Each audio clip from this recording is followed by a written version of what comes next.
Ah, Alice in Wonderland, the tale of a small girl with a big imagination transported to a magical world full of strange creatures. Today's game is a narrative adventure similar in concept, but makes the bold choice of turning Alice into a militant soul-sucking embodiment of corruption and surveillance. A unique take to be sure, and an intriguing one at that. Luckily I have some friends here to help me make sense of it all, so let's dive into the rabbit hole and take a look at Forgotton Anne.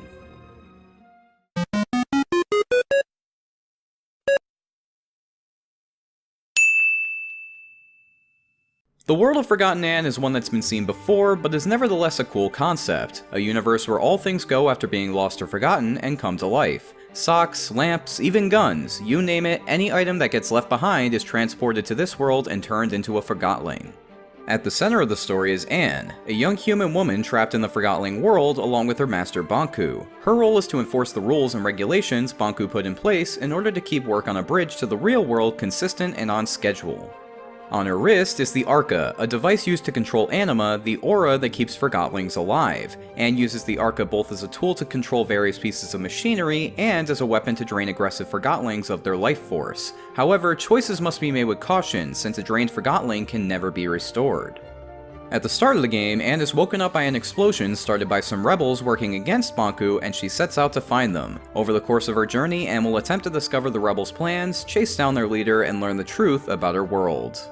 To say much more would be to dive into spoilers, but all in all, the story is okay. It's nothing that'll blow you away, but the plot is original enough and should be enticing enough to keep some players motivated for the majority of the game, even if the ending comes down to one of the most annoying gaming cliches of having the player choose between ending A and ending B. The real issues come in with tone. It's almost like someone tried to cram a noir storyline about war, betrayal, and the meaning of life into a kid's cartoon full of talking toasters and living shoes. It's not just the visuals either. The tones of certain scenes are so muddled up that it makes me question what the intended emotional reaction was for many of them. For example, near the start of the game, Anne has the choice to drain a Forgotling of its anima, and if she does so, it's treated as a murder when she's confronted about it. But at another point, a bowling ball and a glass vase jump off a moving train in a scene that feels more comical than anything, especially since you see the bowling ball later on and not the vase. In only a short amount of time, the game will bounce from lighthearted banter to dread-filled philosophical ramblings to silly antics of a pillow trying to clean a castle, and then back to talk of Banku's slave labor. None of these scenes transition to one another smoothly or naturally, and they keep the story from reaching its true potential. Anne herself is a strange case for a protagonist. It's clear from the start that Banku is corrupt and only using Anne for his own benefit, but because this wasn't hidden very well, Anne just comes off as a huge asshole in the game's first act. She barks orders at Forgotlings in a generally rude and cold manner, and only occasionally shows her more compassionate side when the player chooses certain dialogue options. And while the game does try to explain that this attitude is due to her and Banku believing that the Forgotlings are just things and less than alive, knowing his corrupt nature from the start makes the entire beginning of the game feel like being on the wrong side of a civil rights debate and makes the turns the narrative takes later on predictable and underwhelming. And the side characters are just as much of a toss-up. Some, such as Fig, make for an entertaining and delightful addition to the story, but most of the other characters just feel like simple caricatures that desperately needed more fleshing out, particularly the recurring characters, which the game treats as old friends even though they were only around for 2-minute scenes before. It's just so sloppy. Graphically speaking, the game is... it's weird. The art is fantastic, the character models are inventive, the environments are varied and well thought out, and the Forgotlings are incredibly creative. Environmental effects are well done, and the colors and lighting are used effectively. However, that's where my praise has to end. See, the problem with Forgotton Anne's visuals aren't with its assets, but rather how they're animated, and the only word that comes to mind is lazy. For example, some Forgotlings animate in creative ways when speaking or interacting with the environment, but then others simply stretch up and down to speak like a Newgrounds animation from 2008. Even the most important animations are treated carelessly, with Anne's running animation only having 8 frames. It's completely unacceptable. When your game is marketed to have beautiful hand-drawn visuals and the animation can't keep up, it brings down the entire experience. Of course, I know fuck all about art. Maybe there's something here that I'm missing, so who better to help me make sense of it all than my friends over at Black Sheep Vidya. See, Rattertatter's a photographer, and just one look at any of these beautiful photographs should be enough to prove that we're in capable hands. Take it away, guys! What's up, dude? Thanks for having us on to talk a little bit about Forgotton Anne. I'm Chill Pill. And I'm Ratter Tatter. And with our powers combined, we are Black Sheep Vidya. So, without further ado, let's get to it. I'm not gonna lie. Being an artist gives me a huge bias towards picking up games with fantastic art, and Forgotton Anne was no exception. This game's hand-drawn art style is gorgeous and was pretty obviously inspired by Studio Ghibli films. The characters, world design, and story of Forgotton Anne have that same aesthetic. Just look how gorgeous this is. There's no disputing that Forgotton Anne's art style's absolutely gorgeous, but there's one small detail that bothered me while I watched Ryder play through it. Why are some objects alive and other objects are just things? Like, what are the rules here? Seems kinda inconsistent to me. If anything, all the stuff in the world should be alive, you know? But then again, I guess that would make for some pretty awkward moments at times. Hey, watch it! Oh, sorry, Couchy. Didn't see you there. Oof. Remoty. Sorry, bud. Energy drinky. Man. Everything in this house alive and sentient? That explains the screaming from earlier. No! I should not have had curry last night. Things I've seen! But I'm not gonna pretend Forgotton Anne's art or story were perfect. The janky animations definitely took away from the otherwise amazing character art, and the way the story was delivered caused it to fall flat.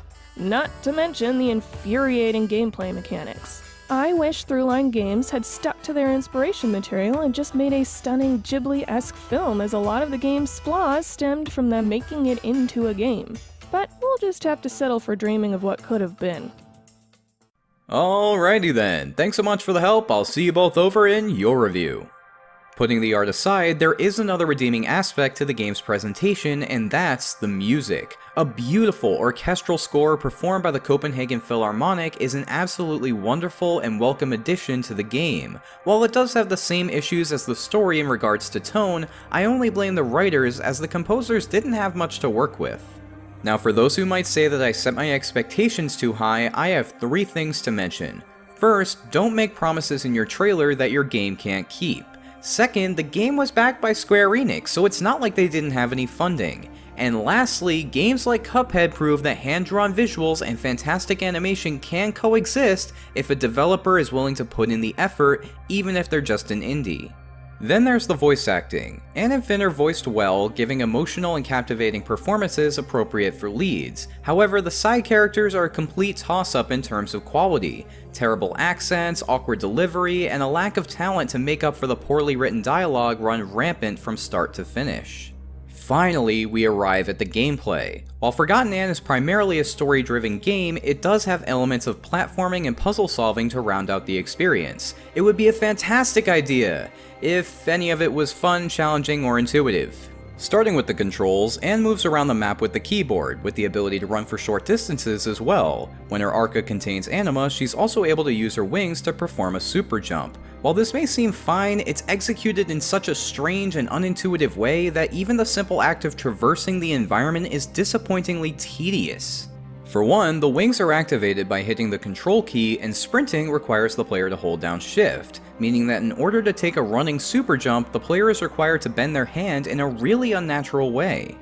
On top of this, if Anne is hanging from a ledge, the game uses the typical system of having the player point away and jump in order to move to a platform on the other side, but rather than have this typical control scheme repeat for climbing up or dropping down from a ledge, the player must instead simply press up to climb or press nothing but jump to fall. It's really unintuitive, and while it may seem minor, when combined with the final problem, it becomes infuriating. What final problem, you may ask? Well, the game is slow. Not that it stutters or anything, it just takes so long to do anything. Opening doors, climbing ladders, going up and down stairs, almost all of it requires that the player stops moving for a moment in order for the animation to set itself up. While individual moments don't seem to take that long, the end product is much worse than the sum of its parts. I swear, without this unnecessarily slow gameplay, the runtime for a playthrough would be hours shorter. It all combines to ensure that the platforming isn't fun or satisfying to perform, even if using a controller does make it slightly more bearable. So how about the puzzles? Well, here the game is still lacking, but much less so. Throughout the adventure, there will be multiple spots that require Anne to stop and take a look around the environment to solve a problem and progress the story. These can range from opening doors, to moving platforms, to pumping the brakes on a train. What's most impressive about each puzzle is how they all fit into the world. They typically don't feel like they were added in for the sake of having a challenge, but rather like a naturally occurring event in the story, which is pretty cool. On the other hand, many of these puzzles are mind-numbingly obvious. With their Arca, Anne can absorb anima from batteries to use in puzzles. This can power up machines and activate switches that allow her to progress, but there's a catch. Certain areas also have anima pipes whose flow is controlled by valves that can only be adjusted with a charged Arca. As a result, many puzzles come down to figuring out how to manage the available anima in order to turn everything on. None of it is really revolutionary, but there are some unique twists thrown in every now and again to keep them entertaining. Or at least they would be if the controls didn't get in the way once again. In order to drain an item of anima, the player must activate the Arca and freeze everything in place in order to use the mouse and choose which items to influence. Unfortunately, this is problematic. For one, the pointer is finicky. Sometimes it'll go to the item you want, but more often than not, it'll stick to some irrelevant object in the room and delay your puzzle solving. On top of that, draining and transferring anima between the Arca and other objects takes a bit of time. Rather than make the action instantaneous and getting the player back into the puzzle, the game decides to take its time, and it's truly disappointing.